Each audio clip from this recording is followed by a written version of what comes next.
उपराजधानी नागपूरमध्ये रात्री दगडफेक झाली, गाड्या पेटल्या। महाल परिसरात झालेल्या या घटनाक्रमात दगडफेकीमध्ये अनेक पोलीस कर्मचारी जखमी झाले, तर पोलिसांनी काही आरोपींना ताब्यातही घेतलंय। मात्र यामध्ये नागपूरकरांचं आणि नागपूरचं काय नुकसान झालंय याची पहाटे 4 वाजताची एक्सक्लुझिव्ह दृश्य लोकशाही मराठीवर आपण दाखवणार आहोत। रात्रीच्या घटनेत गाड्या पेटून नागपूरकरांचं लाखोंचं नुकसान झालंय, तर शांतताप्रिय अशी ओळख असलेल्या नागपूर शहराला रात्रीच्या घटनेने गालबोट लागलाय। अशा परिस्थितीमध्ये सध्या परिस्थिती नियंत्रणामध्ये आलेली आहे आणि ज्या भागात तणावपूर्ण परिस्थिती निर्माण झाली याचा आढावा घेतला आमचे प्रतिनिधी ज्ञानेश्वर पवार यांनी।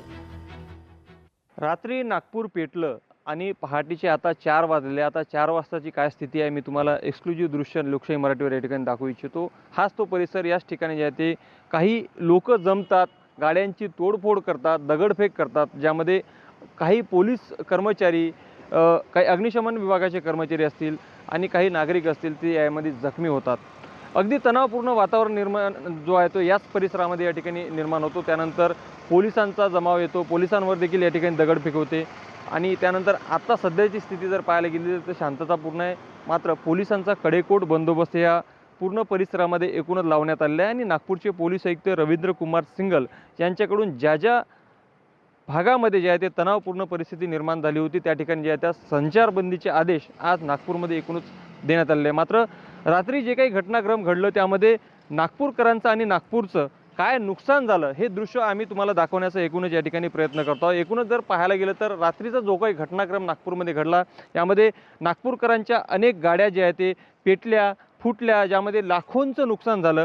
मात्र नागपूर शहराची अनेक वर्षापासून जी असलेली ओळख शांतताप्रिय शहर म्हणून होती त्याला कुठेतरी गालबोट लागलं का हा प्रश्न या निमित्ताने जे आहे ते उपस्थित केला जातो। आणि सोबतच ज्या नागपूर शहरामध्ये सर्वच समाज बांधव जे आहे ते एकोप्याने राहतात या ठिकाणी असा घटनाक्रम घडणं म्हणजे या सगळ्या गोष्टींना जे आहे ते कुठेतरी घालबोट लावणार आहे असं एकूणच जे आहे ते सूर आता सद्यस्थितीमध्ये पाहायला मिळतो। मात्र एकूणच रात्री ज्या पद्धतीने जी परिस्थिती होती त्यावर पोलिसांनी जे आहे ते एकूण नियंत्रण आणलेलं आहे। अनेक पोलीस कर्मचारी जखमी झालेत आणि बऱ्याच जे काही दगडफेक करणारे या ठिकाणी दंगलखोर होते जे आहे ते त्यांना पोलिसांनी आता अटक केलेलं आहे। एकूणच या ठिकाणी जी काही रात्री घटना घडली त्या घटना घडणाऱ्यामध्ये कोणत्या समाजाचे, कोणत्या धर्माचे होते हे म्हणण्यापेक्षा हे कुठेतरी अशांतता पसरवणारे होते असंच म्हणता येईल। मात्र सद्यस्थितीमध्ये आता पहाटेचे 4 वाजले आणि लोकशाही मराठीवर हे एक्सक्लुझिव्ह दृश्य आम्ही तुम्हाला दाखवते। सध्याला संपूर्ण परिस्थिती जी आहे ते एकूणच नियंत्रणात आहे।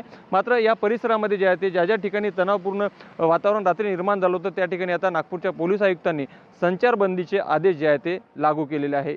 लोकशाही मराठीकरता मी ज्ञानेश्वर पवार, नागपूर। लोकशाही मराठी ऐका, पहा, जागरूक रहा।